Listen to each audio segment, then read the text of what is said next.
It's Hoge Jahns. What's up? Welcome in after a resounding Bears victory, their last home game of the year. Quite a statement for Justin Fields and Matt Eberflus at snowy Soldier Field. Adam Hogan, Adam Jahns with you. Johnsy was there. Jahns, how about that game? Adam, they they were celebrating with cigars in the locker room, courtesy of DJ Moore. I don't think I've ever covered a win where you walk into that locker room and it smells like cigar smoke, but there's definitely there's a lot of reasons to be excited about what they did today. We'll leave it at that. Yeah. So let me ask you this, because you were there, I was not. I'm trying to follow everything from back here at our CSGO studios, but it sure felt like this turned into a game that was not just Justin Fields like fighting for his future, but one in which this entire team felt like they were rallying for Justin Fields and his future. I'm basing that off of just how some of the comments afterwards seemed like, and you got DeMarcus Walker's on Twitter right now. That's my quarterback. All this stuff. It seems like there was, that this was a statement by the entire team to have their quarterbacks back. I think the best way that I would put it is that we want Justin chants in the stadium, right? We all heard them. Fans really got into it. There were multiple rounds of those chants. I think there was even like a "We Want Fields," so there was different versions of that chant. And the players definitely heard them, right? So of course that came up in conversation with the media afterwards, and that's where some of those quotes came from. They were asked specifically, like, "Did you hear the 'We Want Justin' chants?" And a lot of players were like, "Yeah," and I agree. I want Justin. We all want Justin. One by one, they all said that, from Jervon Dexter to Montez Sweat to Jalen Johnson. Like, I'm going through the locker room in terms of the media scrums I was involved in.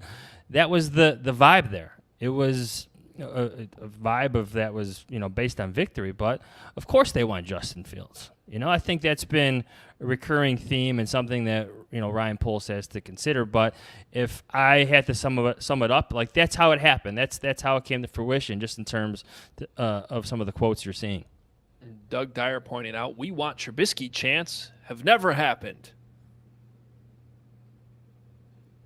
I can't recall any of those. Yeah, I think it's a good point. I agree. Well, it seemed like post game there was definitely I don't know. This give us the vibe. Was this how? Because I kept trying to make the point this week that I feel like these last two games matter. They matter for the coaching staff. I mean, hell, if Luke Getsy, we thought he had one foot out the door, he made a case for his job today too. Like it's just, and Ryan Poles keeps telling everyone, the whole evaluation matters. Like, decisions aren't made until you get to the end. You got to take every snap into account. Today just felt very meaningful for a lot of different people. The best way to put it is it's better than the opposite. If the Bears stunk it up, and there was like glimpses of like, oh no, maybe the Falcons have a really good plan here. They're bringing trick plays out on like their first snap of the game. Like, things could work for the Falcons here, and then they quickly didn't. The Bears look like the better team from start to finish. I think that's a reflection of, yes, Luke Getsy and Justin Fields working well together, but then also the defense that Matt Eberflus has built. I mean, Taylor Heineke, well, he's Taylor Heineke, but he looked overmatched. He was 10 for like 29. He looked awful today when Justin Fields was able to complete passes through the driving snow. The conditions weren't ideal, bear weather have you, but Taylor Heineke looked completely overmatched by that Bears defense. So if you want to vibe, you have a lot of young players feeling good about what they're doing on the field right now. Yeah. I'm even seeing tweets from Darrington Evans right now about Justin Fields. Isn't he on the Dolphins again? Well, they got smoked today. It's just like a lot of people coming to Fields' defense. By the way, and we are live on YouTube today. Technically, as we are recording this, the Bears are still alive for the playoffs, and this got a little confusing right at the end of the game, but so many different scenarios, and now this is getting crazy because one of the things in order that had to happen to maintain into the next step was that the Steelers had to go into Seattle today and win. They just finished the Seahawks off. So the Steelers beat the Seahawks. The Bears are still alive. Now, here's the bad news. And I've not been able to confirm this myself, but I know Jason Leisure tweeted this, and I've seen this in a couple different places. Someone told us about this in the middle of our show earlier, too. Right now, it seems like the only scenario in which the Bears can get in is if the Packers and Vikings tie tonight. So that seems very unlikely that it would play out that way. And I'm going to go as far to say is if they somehow get a tie tonight, the Bears are going to go on to win the Super Bowl. Because that's just stuff of destiny. Yeah, you know what? The Giants, like, they had it for a little bit going, right? Because you needed the Giants to beat the Rams, right? You need the Rams otherwise I don't think they would have needed a tie tonight. No, not at all. If Mason Crosby makes that field goal today, their Bears would be going into Week 18 now after the Seahawks lost, still alive. Now there's they need Mason Crosby just sticking it to the Bears again in a different way, huh? Yeah. I will say this: as slim as the chances were that the Bears, like, were going to make the playoffs just to begin with, it was a conversation amongst players in the locker room after the game. Like, they were checking on scores. Eddie Jackson, for one, was asking about certain scenarios. So that conversation was still alive. Now you could probably shift to, well, let's just go finish this off against the Green Bay Packers. But keep asking me about a vibe. Like, here's another conversation point, throughout all the scrums. Like, this is the happiest that I've seen this Bears team in a few years now. Right? We know what last year was, a complete teardown of what Ryan Pace was trying to build. This locker room really likes each other. Like, not only as, like, friends, but as players in terms of what they're doing, like, on the field. And Justin Fields is a part of that. But multiple players said after this game that this is the happiest that they've been in a couple years. The wins obviously helped. The Bears are 7-5 in their last 12 games. Seeing your quarterback do what he did today definitely helps. Getting the takeaways definitely helps. They have a lot of reasons to feel good about what they're doing right now. And I know they're a losing team. They're 7-9, but the wins have added up more often than not as of late over the second half of the season. Yeah, and I just think that when you think about that and just the way things have trended the second half of the season, which you just talk about with this locker room, it just doesn't seem like that's something you blow up for a coaching change at this point. No. Well, I think the signs were there that, that Matt Eberflus was getting, that he was building something. I'm getting a thumbs down somehow. Oh, yeah, I know. That's how much you hated what I just said. You just, apparently your computer hates it, and it's now attacking me. Did you see that? You did it twice. How is this a thumbs down? I don't know. So it's getting that is confused. Definitely a thumbs up. There you go. The Bears' defense since Week 5 is one of the NFL's best. This points per game, rushing defense. I know the passing yards aren't quite there, but you know what? The total yards are there. There's certain areas to improve, red zone efficiency. But you know what? They're, again, top 10 in scoring defense. So teams aren't even getting in the red zone. They're top 5 or 6, I think, in first downs allowed per game since Week 5. So some good things are definitely happening on defense. The statistics show it. 5th in EPA since Week 5. If you want some advanced metrics, you see what Montez Sweat is bringing. And then you have 4 more interceptions today. So I don't know if, like, in terms of your question, Matt Eberflus, I think his seat has cooled off considerably over the past month or so, even with some awful losses in there. Yeah, I mean, that's what's crazy about it. And those were awful losses, but there were also losses that, like, if you're the Eagles right now blowing a game to the Cardinals like you did today, that to me is more inexcusable than where the Bears are right now. Like, that's a team coming off the Super Bowl with Super Bowl aspirations that's now struggling to the finish line. I'm not saying that those 3 awful losses this year were excusable, but they were more understandable for a team that was trying to learn how to win and get over the hump than a team that was really a team with Super Bowl aspirations. So, you can look at that and be like, well, that just can't happen. Need a new coach. Or you can look at it like, it seems like the Bears have gotten over the hump. I know that Browns game was only a couple weeks ago, but today they not only finished, but they added more points. Like, today was an exclamation point on the end of the game. They ended up winning by 20. 20. 20 points. Again, how often have we covered such games? If you wanted to rationalize those losses, like the Broncos, I know they just benched Russell Wilson, but they kind of turned their season around, right? Became a winning football team. The Lions, one of the best teams in the NFC, your division leader in the NFC North. Okay? Jared Goff having another good season. Ben Johnson probably going to be the hottest coaching candidate out there after the season, right? And then you got the Browns with they're so full of Joe Flacco magic right now. It's kind of insane to see what the Browns are doing right now. Again, with an outstanding defense, they just clinched their playoff berth. So at least if you're going to rationalize those disastrous losses, at least two of them came against legit contenders within their own conferences. Because I would move the Browns into that conversation in the AFC if Joe Flacco continues to do what he does. And part of the context, I know that loss looks terrible. Like, it looked terrible how it ended up happening, but everyone, including the players in the locker room, like Cole Kmet made a reference to this on Friday in there. They all walked away from that game feeling like they were better than the Browns. And you could probably make that argument with how they've been playing. I mean, what sucks, Johns, about the fact that it's not a fact right now, I guess, unless they get a wild tie tonight. But the reality is they're probably not going to make the playoffs. They actually would have been a somewhat dangerous team had they made the playoffs. Like, if you're the Cowboys right now, because they're the 2 seed, like that would have been the game, would you feel good about the Bears being your first-round opponent? The Bears definitely have that vibe, but I think they've had this for a few weeks now of that team that no one wants to play.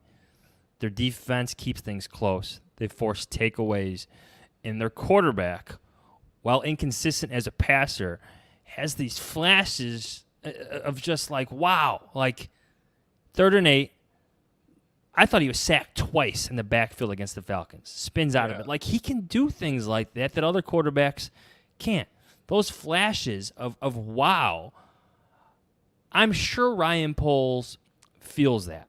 So, yes, the Bears have this, again, vibe to them where if you're in the playoff race, I wouldn't want to play them right now. Like, if it comes to the Packers next week, and I'm sure the Bears would love this scenario, like, just like the Lions did last year. Like, if the Bears have an opportunity to take out the Packers and eliminate them from playoff contention, I don't think they need more motivation, but there you go. Yeah. No, I don't know what the scenarios are right now. I guess assume the Packers just need to win tonight. So if your first choice is a wild tie, that's probably not going to happen. Then maybe you actually want the Packers to win just so they still have something, to play for next week. Regardless, I think if you're the Bears, you just need to beat the Packers. Like, you haven't beaten them in 5 years. For all this momentum, getting that win against the Packers next week would mean a lot. Now, meanwhile, despite the results not necessarily going their way today for the playoffs, the biggest result was the Jaguars shut out the Panthers. And on top of that, the Cardinals beat the Eagles. Not that they actually needed that to happen, but it did officially mathematically clinch the number 1 overall pick in the NFL draft for the 2nd straight year, which is incredible. And now it's Ryan Poles' world again, and the rest of the league's just living in it here for the next few months. And Poles gets to just wait around and just, I don't think he needs to make a decision here. John's like, just what team's going to be the biggest sucker, whether that's for the first pick or for is someone just all of a sudden going to drop down, multiple major picks for Justin Fields. It's just regardless of how you want to look at it or what side of the argument you want to be on, this was the most important thing. And now the Bears are sitting in a great spot going forward.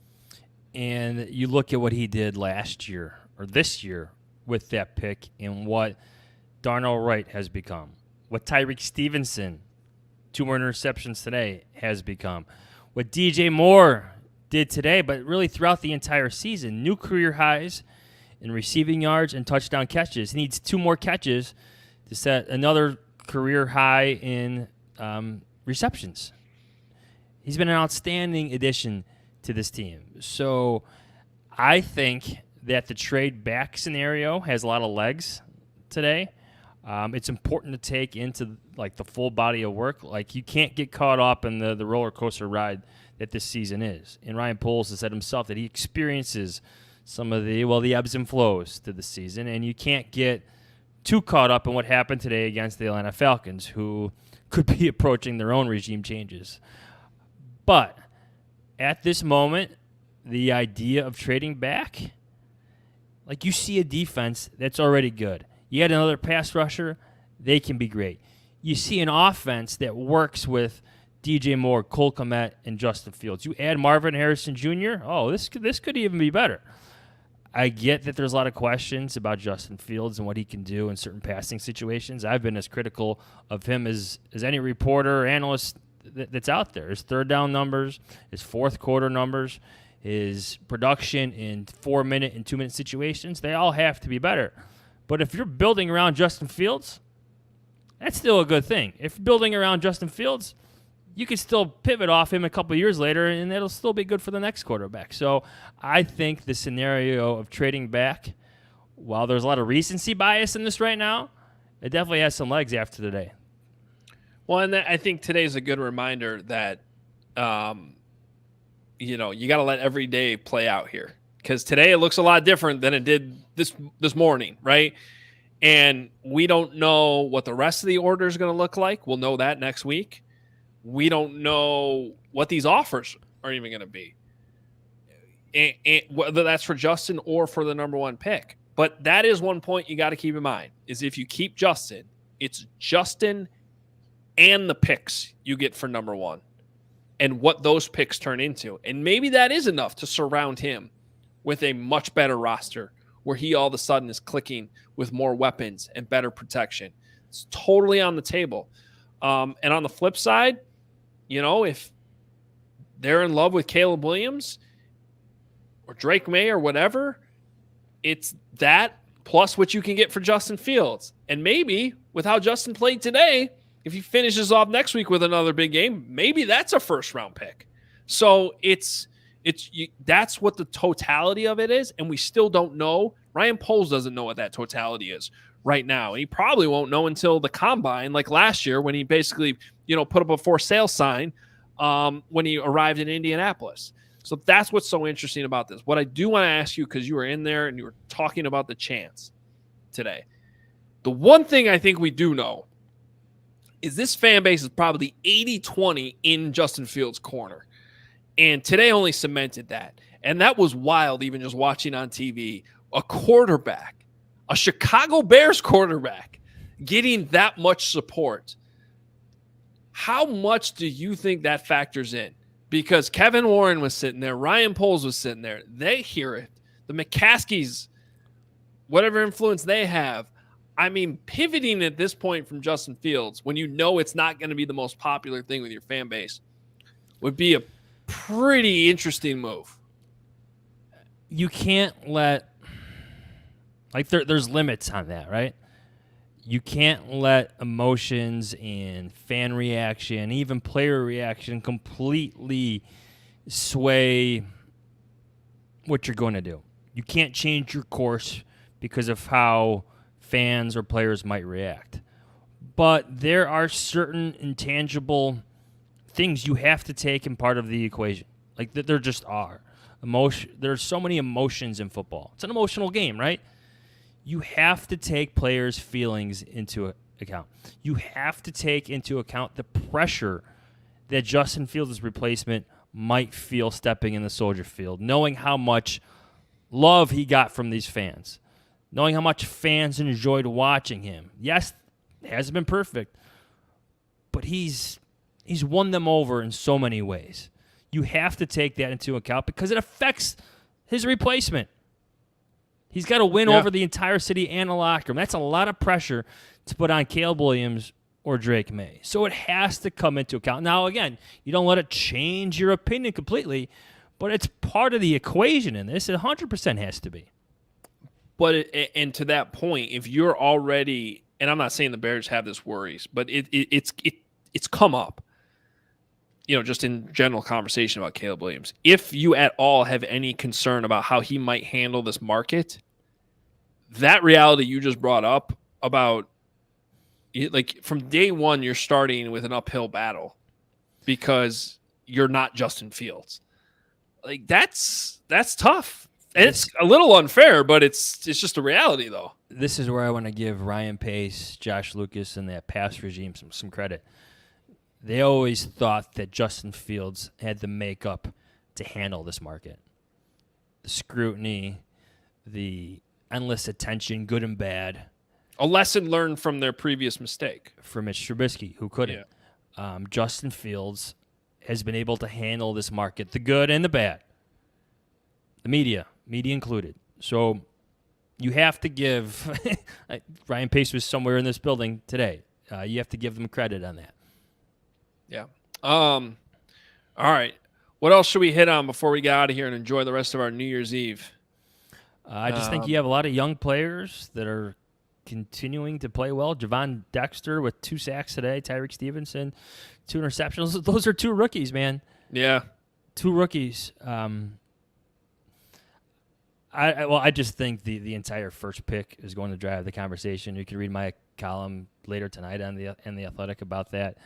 But I do think, like, my general takeaway today is if the Bears do believe in some of the progress that Justin Fields is making, and like you start to hear that a little bit more in the way that Luke Getsy and Andrew Janocko talked about Fields this week at Hallis Hall. Like, you could sense they were being more detailed with some certain things, especially Janocko.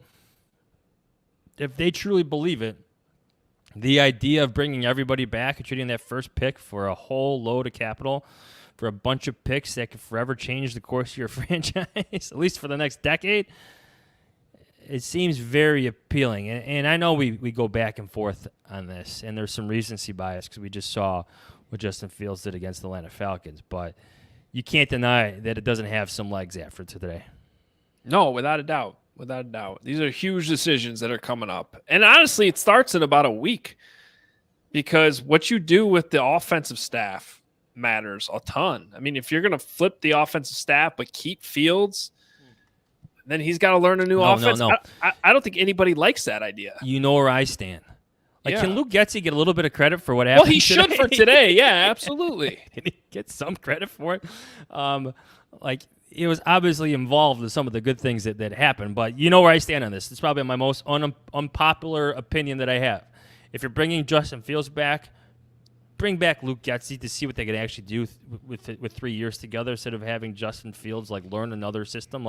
Maybe bring in a special advisor or another analyst or something if you want more QB attention just in terms of his development, if you need another voice there. But let's not change the entire offensive system for Justin Fields in his 4th season. Don't go down that Jay Cutler road, please.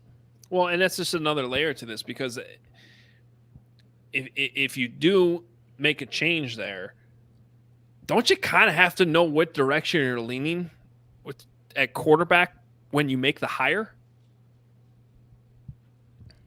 You know what I mean? Yeah. You're going to go all in on what's best for Justin Fields then because you're keeping him, or are you looking more at Caleb Williams? So it's it starts to get dicey really fast. But that's the reality Ryan Poles and Matt Eberflus are living in here.